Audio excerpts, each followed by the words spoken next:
Well, good morning and welcome back to the Broadcast Retirement Network. I'm Jeff Snyder, and this is BRN Sunday. I'll be joined today by members of the media, academia, and financial services as we analyze all the information this week in retirement markets, technology, personal finance, so much more. You're not going to want to miss this show. Hope you all had a very Merry Christmas, Happy Holidays, and you're looking forward to the new year. Sit back, relax, and enjoy this episode of BRN Sunday. Let's kick things off with a look at personal finance. And joining us on the line is personal finance reporter for The Motley Fool, Miss Mari Backman. Mari, great to talk with you. Happy New Year. Happy holidays to you and your family. Thanks, Jeff. You too. So, this is our last segment with you for the year.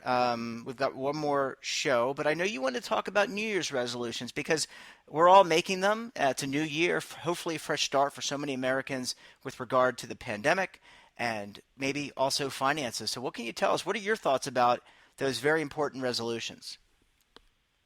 So, a lot of people make New Year's resolutions. It's a good thing, right? New year, start fresh. But the only issue I have with New Year's resolutions, especially the financial ones, even the non-financial ones, truthfully, but people tend to set these really high expectations for themselves, and then I think that tends to backfire. So I wanted to kind of talk through that. And, it's funny because I'm obviously here to talk about financial stuff, but, people do it with other things too. I'm going to exercise every single day. Okay, well, that's a great thing to strive for. But if in the course of 2020 you can count on one hand the number of times you've exercised, then you're probably not going to exercise every single day in 2021. That's a very big leap, So a better bet in that situation would probably be to say, I'm going to try to exercise twice a week consistently and see how that goes. And then if you're doing well with that, maybe try to work your way up to 3 or 4 days a week or more.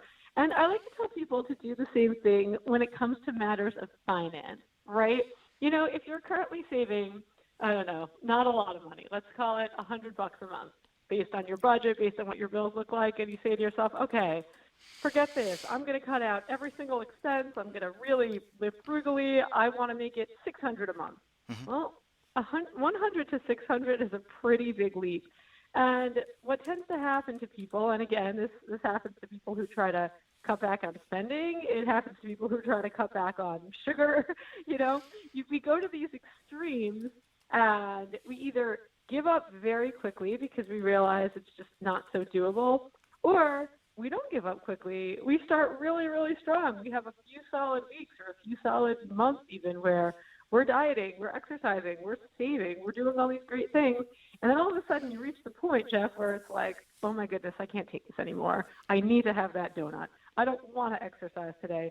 I want to buy that sweater, darn it. I haven't bought anything in 2 months, so I'm going to buy the darn sweater. Oh, and I'm going to buy a TV. So, my recommendation for people who are setting resolutions, really, any kind of resolution, is to think about not only what is a reasonable and attainable goal, but also think about what is a reasonable jump from what you're doing now. Because I think that second part is important. We don't want to shock our systems, and it's the same thing. Even going back to the exercise analogy, Jeff, I'm a walker and runner. I do it almost every day, and I have for years. So I could go out tomorrow and run 3 or 4 miles, and I would be fine the next day. No soreness. I can get up and do it again. But if you can't think of the last time you ran and you go out and run 3 miles, the day after that run, you're going to be all Charlie horse. You're not going to be able to walk around. Your muscles are going to ache. Right. And then you're going to get discouraged and say, oh, man, well, that was hard. That was painful. All right, I guess I'm just not going to do that. So, a better approach, I think, is, don't shock your system. Don't with regard to, cutting back on spending, because that's a big resolution and it's a really important one. Don't sit there and say, I'm not going to spend a dime on anything other than essentials.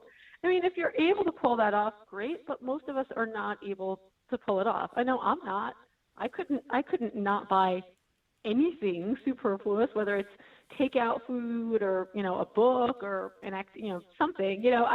I couldn't go weeks and weeks and weeks and weeks without buying a little something.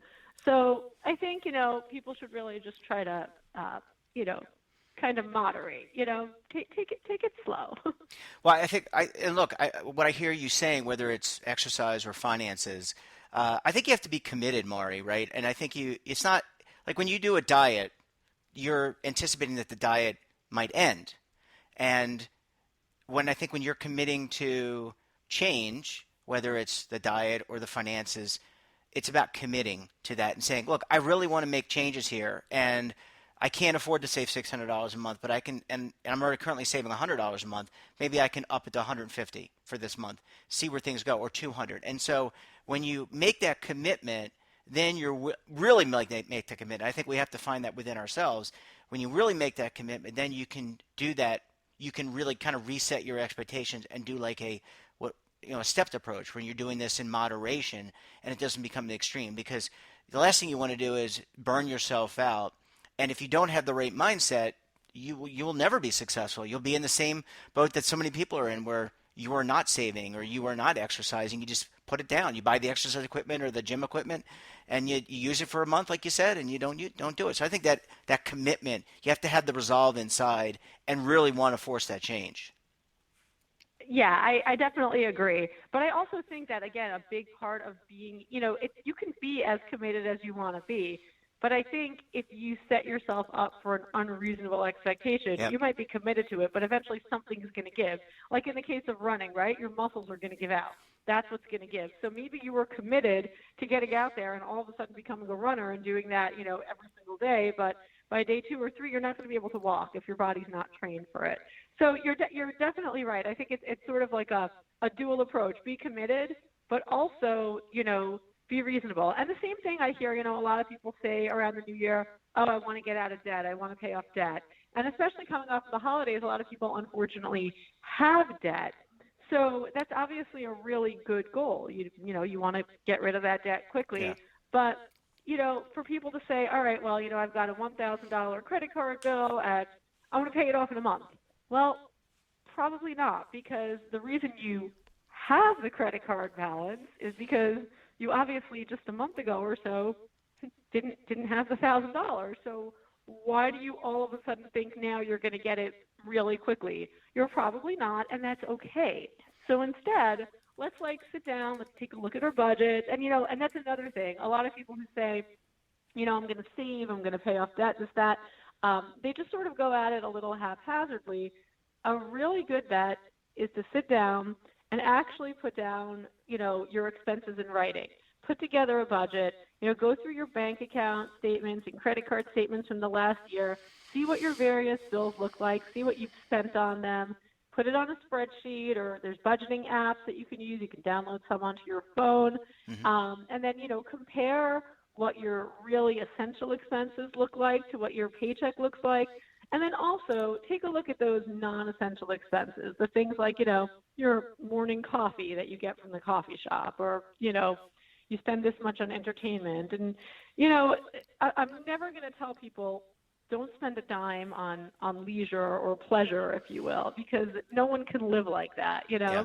But, okay, so maybe if you look at your budget, you'll say to yourself, all right, well, I make $2,000 a month in my paychecks, and my essential expenses are, $1,700. So that means that I could, in theory, be saving $300 a month, but can I really never, ever buy anything extra? Probably not. So maybe I'm going to say I'll save half of that. And that's good. That's good progress.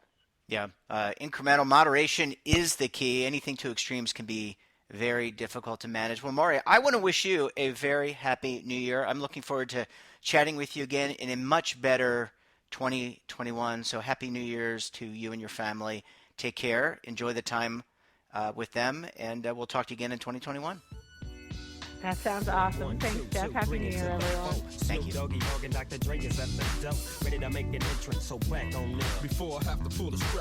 Welcome back, and now time to talk technology. Joining us online, he is the lead advisor and executive producer for 7 Investing, and you can go to 7investing.com to check out what he and his firm do. It's Daniel Klein. Hey, Dan, welcome back to the program. Great Great to have you on as always. Good morning. Merry Christmas, Jeff. I am, of course, dressed fully in a Santa Claus outfit for this podcast. All right. So, should I call you Santa or Dan? Just Dan. I am not the actual Santa. It's very confusing, but I just sometimes wave at kids while wearing a Santa Ho, outfit. ho, ho. Okay. Well, Dan, maybe a lot of kids out there, we're obviously, not obviously, but this is airing on Sunday. So, this is after Christmas, and maybe kids and families are opening up their stockings and they're seeing uh, a subscription to Disney or to Netflix. And I know you want to talk about, can Disney outspend Netflix on Yeah, streaming content? I saw that headline, and whoever wrote it doesn't understand how all this works. Disney doesn't have to outspend Netflix. Here's the issue: Netflix owns no content you care about aside from a few things they've created. Stranger Things, at one point House of Cards, but it's not all that many shows that are Netflix hits, and very few of them, maybe really only Stranger Things, could spawn like sequels and spin-offs. Hmm. Disney, every show they produce is going to be a hit. Jeff, you've watched The Mandalorian, and I love it. Love it. I won't tease what happened in the last episode, but when the last episode ends, it basically came with a coming soon, the book of Boba Fett. And you're like, is Boba Fett going to be the lead of The Mandalorian next year? No, it's going to be a spin-off show, an 11th Star Wars related spin-off show about Boba Fett. Well, that's a guaranteed hit. That's a much safer bet than the $200 million James Bond style movie Netflix is producing. Mm. So everything Disney makes, when they say we're going to have 11 Star Wars shows over the next few years, every one of those is going to either be a hit with the Star Wars demographic, which is plenty of people, or be like The Mandalorian and break out to a widespread audience. Netflix does not enjoy that. They probably have a one to every, maybe 3 out of every 10 shows are successful, one's a hit. Probably not even that high a ratio. Whereas Disney also has 10 Marvel shows coming out. Anybody who watched the Avengers is going to watch Hawkeye or WandaVision or the Loki show or whatever else it happens to be. So Disney doesn't have to outspend Netflix. That's the beauty of its intellectual property. Now, Dan, I want to ask you because many of us remember Blockbuster Video, and I've been honest with you. I'm always honest, but I mean I've been honest with you about my view of Netflix, and some of the content isn't really that great. It seems like they went with the volume approach, and I think you actually mentioned that in a previous episode of our show. But Dan, look, I mean, is there any risk here? I agree with you completely on Disney being look. If Disney has a well-established brand, Disney has an established brand in creating great content. Now they buy this, or not now, but they did buy the Star Wars franchise for $1 billion or more. 4 billion. 4 billion. Okay, that's a lot of money. They're trying to maximize as much as they can. But Dan, is there any risk here to a streaming service like Netflix that doesn't have that brand that goes along with it? So Netflix and Disney are 1-2. Go try to tell anyone else in your household you're getting rid of Netflix. But the problem is Netflix is taking that volume approach. I also think there's a fundamental area where they don't really understand human behavior. They had things like Friends that people watch in the background. Nobody sits down and intentionally watches an episode of Friends. Not nobody, but not most people. I feel like Netflix has missed the idea that the goal is creating hits. And when they have a hit, they stream them all at once because they're so married to their dumb binge watching idea Hmm. that when The Mandalorian comes out, every episode is dissected by 20 different pop culture sites. I go to the ringer.com, which is primarily a sports site, but they do a lot of pop culture. They'll have 3 or 4 articles about every episode of The Mandalorian Hmm. and podcasts. And I read all that content. When Stranger Things comes out, it gets 72 hours in the zeitgeist. I cannot talk about this enough. When Netflix has a hit, that hit has a 3-day life cycle, and maybe if they're lucky, it's something like the movie where Sandra Bullock can't open her eyes, and it spreads by word of mouth and it sticks around for a while. Hmm. But I understand they're married to that idea, like, oh, you're gonna watch 10 episodes.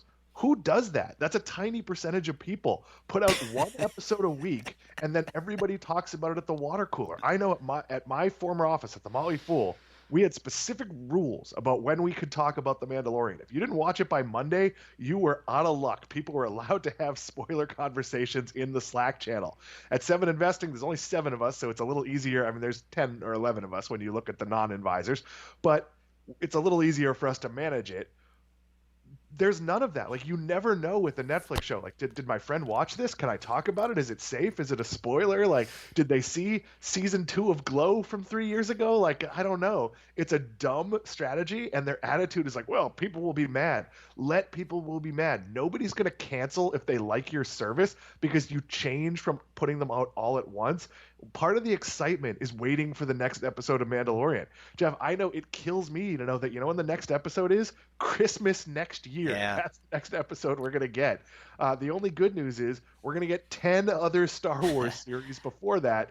And look, I'm a hardcore fan. I'll probably watch like 8 of those. The average person's only going to watch 2 or 3. But, you're talking about hardcore Star Wars fans. That supports a cottage industry. That's not the same as being a hardcore Stranger Things fan. It's a much bigger universe. Well, I guess we're gonna have to wait and see. But I don't know if I can watch all 10 of those franchises, or part of that franchise. But look, I think they're going to be successful because that's why else would you spend $4 billion for it? And they built theme parks and you name it, Dan. So they're going to make money off of it. All right, let's go ahead. They've made that money back, 10 times over. Maybe not 10 times over, but a few times over already. Yeah, I mean look, they had to make money, man. It's Disney. I mean, Walt Disney did. I mean, he probably didn't even intend for all this when he was, still alive and creating it when he was formulating Disney World and Disneyland and all that kind of stuff. Okay, let's shift gears now. Let's talk about Walmart and Amazon because they are going neck and neck, or I think Walmart's trying to go neck and neck with our friends at Amazon. They've got a kind of a new return policy. Yeah, so this is actually a masterstroke, and I expect Amazon almost has to match this. Walmart will now pick up your return, meaning they deliver it to your door, and then they will pick it up at your door. Whereas with Amazon, you can drop it at a Whole Foods in a locker, you can bring it to Kohl's, you can bring it back to UPS. Those are not as convenient of just you box it back up and you put it outside. I almost don't see why Amazon isn't doing this already because the vast majority of the Amazon deliveries I get come in an Amazon van. And those are third-party businesses, but they obviously are going to Amazon warehouses. And I see no reason why they couldn't add this. But Walmart has it first. And in the holiday season, that's awfully convenient. I can't tell you, and I hope my wife's not listening, how many times I've bought something on Amazon and just been like, oh, this isn't the right size, but like, oh, maybe someone else will want it because returning things is such a pain. And I know that's lazy when I could just put it back in the box and go to Whole Foods where I go once or twice a week anyway. But taking any friction out of this process is an advantage for Walmart. And it might get some people, I don't know what to say to switch, but maybe for something that they're not sure of, maybe for a sweater or a pair of boots or whatever, maybe they'll buy them from Walmart and not Amazon. I personally think this is a game changer. I agree with you. It's a pain in the tuchus if you buy something and you want to take it back or not take it back, but send it back. You've got to, now I'm fortunate I live in a building, and so we have an Amazon hub downstairs, or Amazon, the lockers, whatever you call it. And, I can go and return things, but, or, there's a UPS store or something like that. But it is a pain if you don't have that or you're not near a shopping center or whatnot. So, I would almost expect from a business perspective that, as you said, Amazon will almost have to match this, and so that will increase their costs, right? Slightly. It's so little extra work. Even if all they did was in locations where they deliver via their vans, if they offered pickup, which would be most buildings, most city locations, they could make this a lot easier for a lot of people. When you go to get a return label, if they said, hey, good news, you can return this right from your lobby. Mm-hmm. I had an Amazon hub in our previous building. We moved recently, and it didn't take returns because the hub wasn't really big enough for the amount of people in the building. So it was always filled with incoming packages. There were no room for outgoing packages. But frankly, if there was a spot in the corner where you could pile packages, it would have worked just fine for returns. This is a pain point for Amazon, especially this time of year. I would expect them to follow quickly, and I don't think it's a big change in expense. It's really just the person who's there anyway has to make a trip or two, or probably just one, because they usually have a cart, to drag everything back to the truck, and then they have to bring it back inside. Not a big cost, probably less of a cost than doing it through a UPS store. Well, it's going to be interesting to see these two giants go neck and neck, and one's got actual stores. Well, Amazon's got some stores too, but I mean, one is built on brick and mortar and has adapted. The other kind of came from the web. So really interesting stuff, Dan. Well, Dan, I really appreciate you coming on, and as always, we look forward to having you back on the program on Tuesday. So we'll check you then. Thank you, Jeff. I'll see you Tuesday. All right, bye-bye.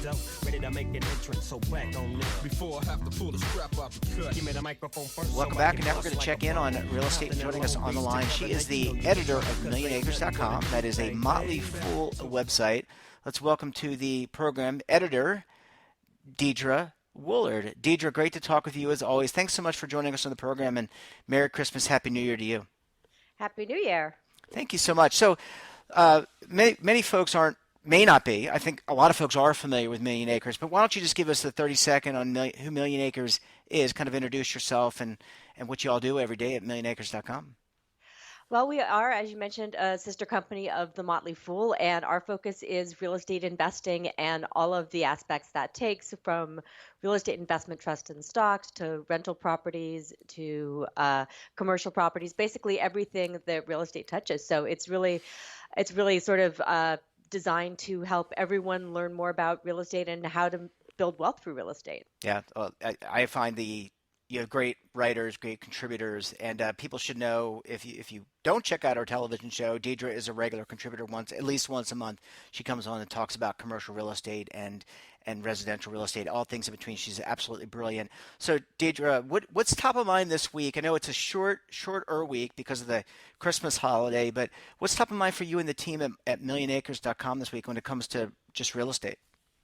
Well, there's a couple things going on. The first one is, of course, the new coronavirus stimulus package and getting that passed. One of the things that includes is a extension of the federal CDC eviction moratorium until the end of January. Yeah. Go ahead. I'm sorry. So that's important. Also, the FHA extended their eviction and forbearance moratorium this week as well. So we're really seeing a lot of focus on the housing crisis that is starting to emerge. And let me ask you about that, because we've had you on the network. You have talked about this, and also Jacob Passy from Market Watch, don't want to leave him out as well, talking about this. And a lot of people are still in bad financial straits because they lost their job, they've been furloughed, or they've had their paycheck reduced because they may not be working as much by their employer. So they're facing dire straits, rents. You still are required to pay rent, even though there is a moratorium. What's the impact here? I mean, as of the recording, so we're recording this Christmas Eve, the 24th, and as of right now, the president hasn't signed in the bill that was passed. Any thoughts there in terms of getting this pass? I mean, I know we have no control, but any thoughts there in terms of if it will pass, what things will look like? Well, the thing that I'm most concerned about is if it doesn't pass before the deadline, then you might have the courts flooded with evictions, and so that's something to be concerned about. If it does pass, that still only gives us another month. And because I cover real estate investing, I really look at it from the landlord side. And there are a lot of mom and pop small landlords with just a couple of properties that are struggling because their tenants are struggling. And so we may see some foreclosures in the new year. There haven't been a lot of programs to support these small landlords, which are technically they're kind of a little bit like a small business, but they may not run like a small business, so they may not be eligible for those PPP loans. So there's really been a problem with how to support these smaller landlords and help them through this crisis. Yeah, I'll just be the first to say editorialize here. I think that is a complete oversight. A small business owner myself, and look, Million Acres, I would say probably is in that similar vein, even though you're part of Motley. There needs to be greater support for smaller businesses in general. And a lot of people felt like the PPP, the Paycheck Protection Program, they didn't have access, or the bigger companies had access to it. And that was great for them to get financing. But what about these small restaurants and barbershops and bakers and website owners, and even these, as you described them, the mom and pop real estate investors? I really think that's an oversight and a disservice. So you pay all this money in taxes, and again, I'll get off my soapbox in a second, but you pay all this money in taxes. And I guess the question I would be asking people is, are you really getting your money's worth for the money you pay in taxes? Anyway, Deidra, I'll turn it over to you. Well, I think one thing is interesting is that this whole program, this new stimulus bill came out, the announcement about what it contained came out before the actual bill came out, which Yeah. is really pretty unusual. So there's a lot of people now going back through it based on what the president said about what it contains. And, what the thing we always see with these bills is there's always pork. There's always Yeah. stuff that gets shoved in there that people don't like. And that's because, you've got so many people trying to agree on one thing, and that's really a challenge. Yeah, and it is, but it would be so easy if, I mean, a support bill or stimulus bill, if you were just issuing checks and doing the PPP, probably wouldn't be that difficult. Again, I'm not a lobbyist. It really shouldn't be difficult, and this is something that's been going on. We're doing this at the end of the year, right? But this is something that's been going on in discussion since what, June, July, August, maybe, all throughout the summer. So I quite honestly don't care if the Congress has to come back to do their jobs and come back and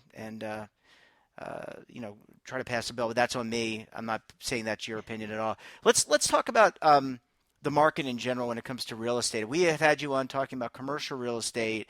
That certainly has been impacted. You mentioned data centers doing really well, people going to the cloud. Also commercial real estate, not too bad. Tech companies have stepped up and bought some properties, but hoteliers, places like that have really been struggling. Malls, etc. Absolutely, and that's one of the things that Congress is considering too. Is does the travel industry need to be supported? We're starting to see the rollout of the vaccines has been really impressive so Mm-hmm. far. And so a lot of people are starting to talk about, do we open things up, toward the middle of the year? Dr. Fauci has talked about that it will be possible potentially to start having events during the middle of the year. I've already seen some real estate conferences in the news, for example, announce that they're doing their conference in October in Las Vegas, and they didn't do any conferences this year, of course. So we're starting to see that little bit of hope for conferences and for business travel. Look, and I think that's great because a lot of us want to get out.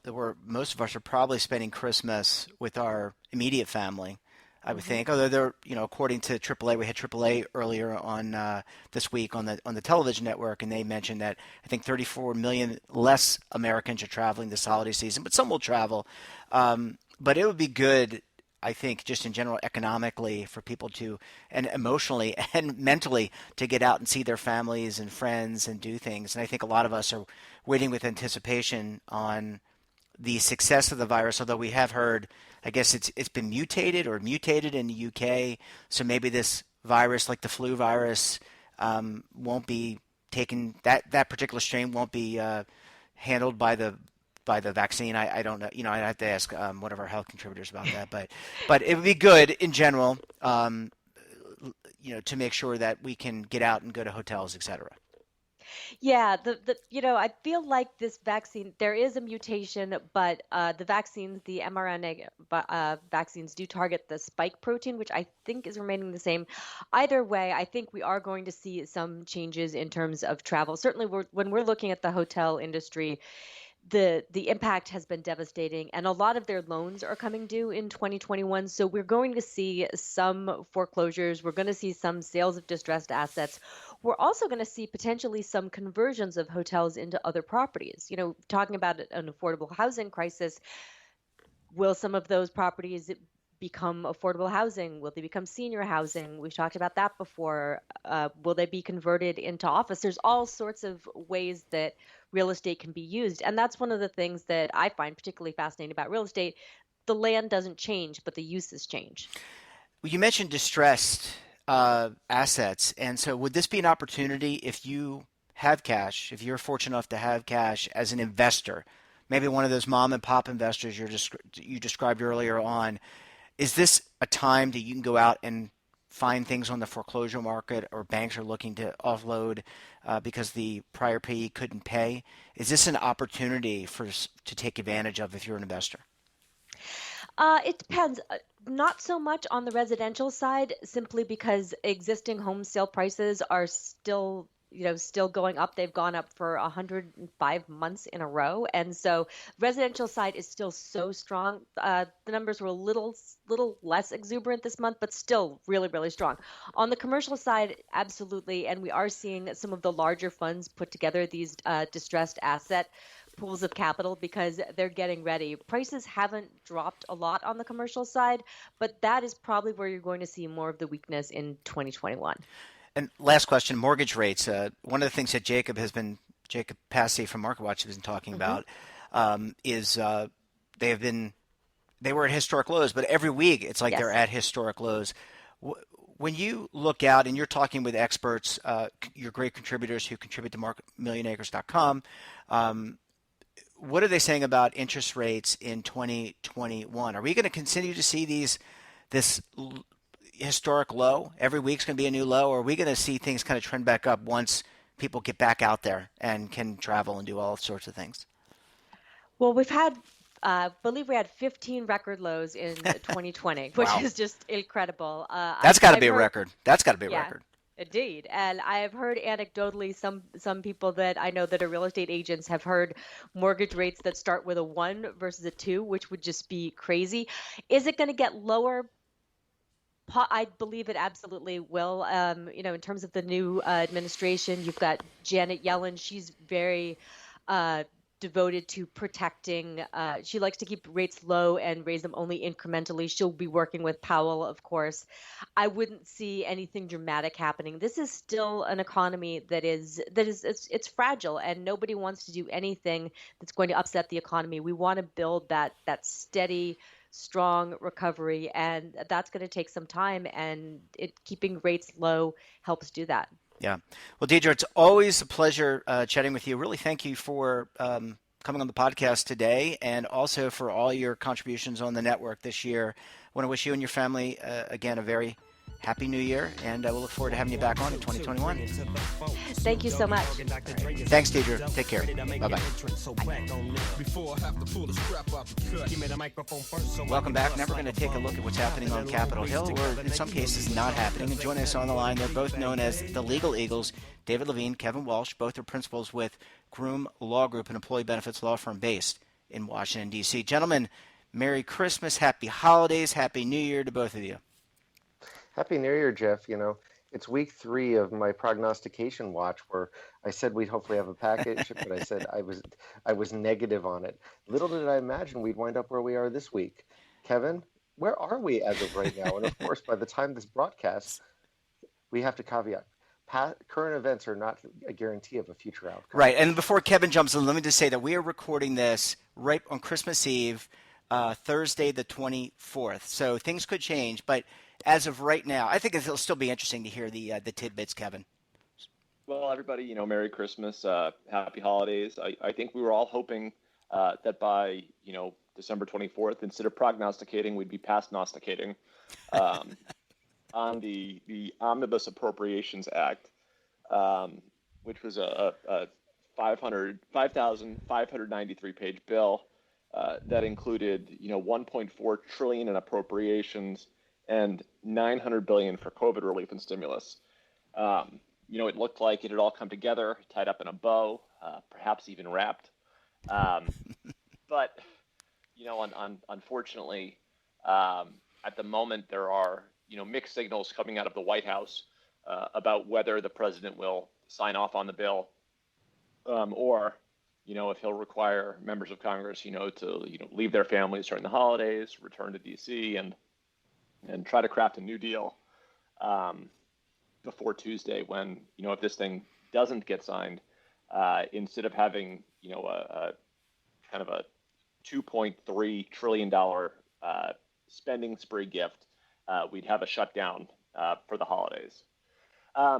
So, we generally don't talk about big appropriations bills, but this bill is a little bit different because it's got a fair amount of retirement provisions. It's not like the CARES Act in March where, it was retirement was almost a theme as a way to provide access for individuals to their savings in light of the ongoing pandemic. But there's still a couple of pieces in here that are of interest to our audience. and I'm going to rattle them off. I don't think any of them require too much of a deep dive. I'll let David do the deep dives if he wants to. But there's partial plan termination relief, and that covers, Kevin, Kevin, can you define a partial plan termination? It's going to put you on the spot. Go ahead. I know, I'm just having fun with Kevin. Otherwise, you're out of content. Well, platitudes and fluff are your expertise. Go ahead. They are. I mean, sometimes, David, when you email me and you're asking if I can provide frog insurance. Was that autocorrect? No. It's that ad that I sent around earlier this week. No, actually, to be honest, I actually really would like some frog insurance. I'm concerned about how they're going to make it through the winter. I'd like something that really covers my frogs. Okay, so partial plan termination relief.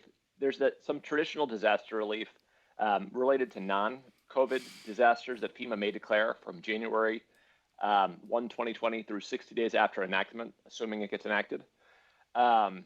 There's provisions allowing for, COVID in-service distributions for money purchase pension plans. That's fairly limited. It allows employers who've made qualified future transfers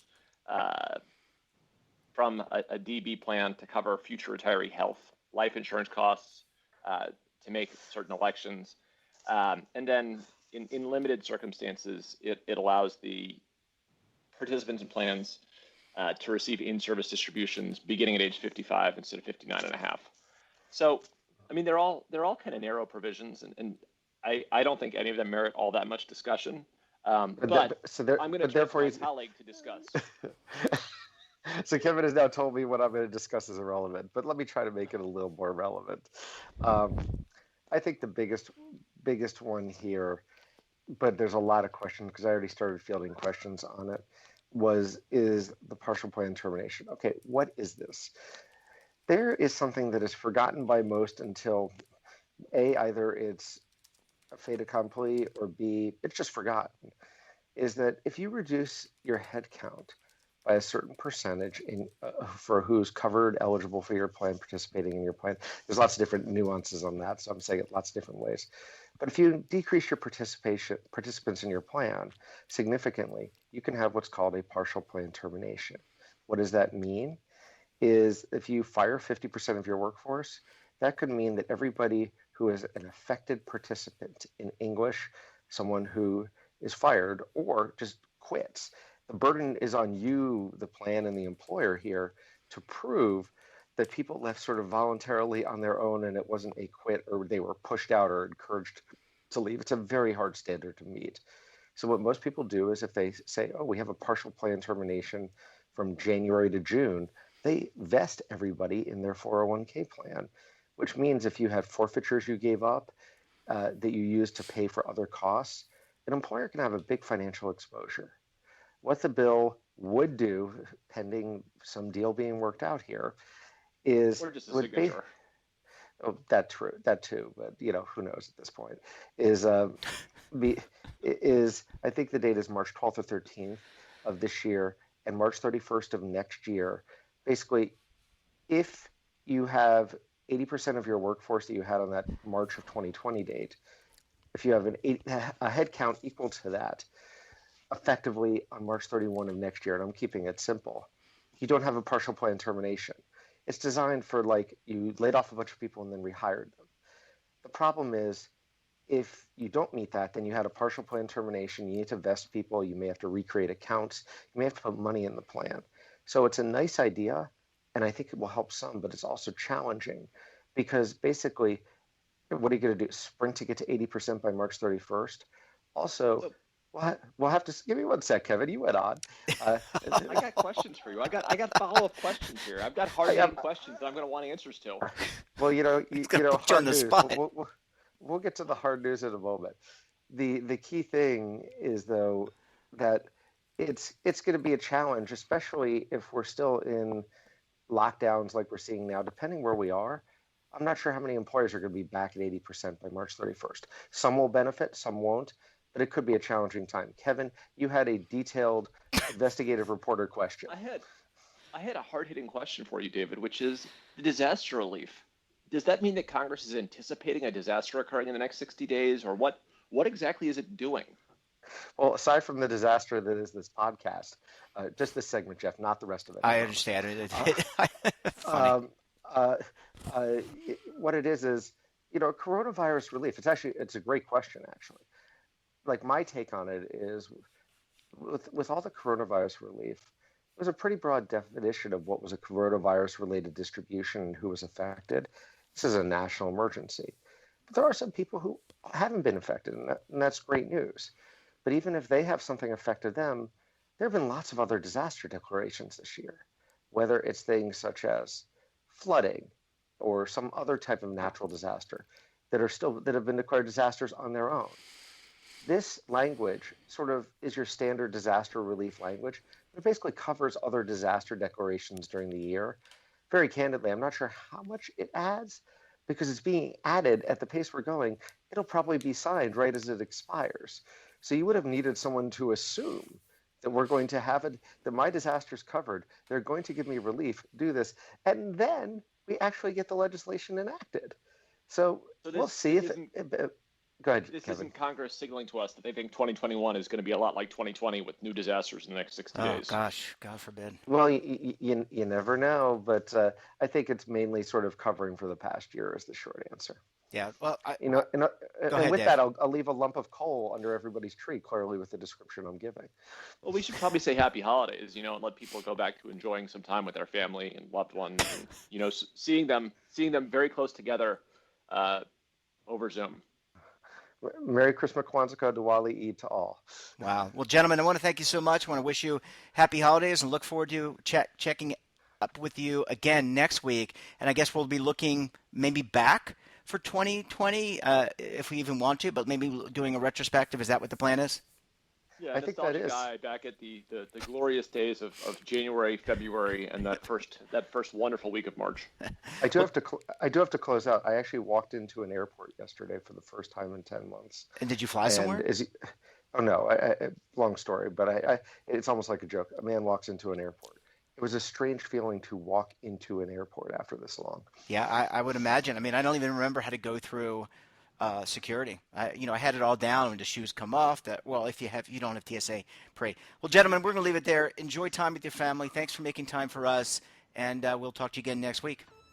Thank you all so much. Happy holidays.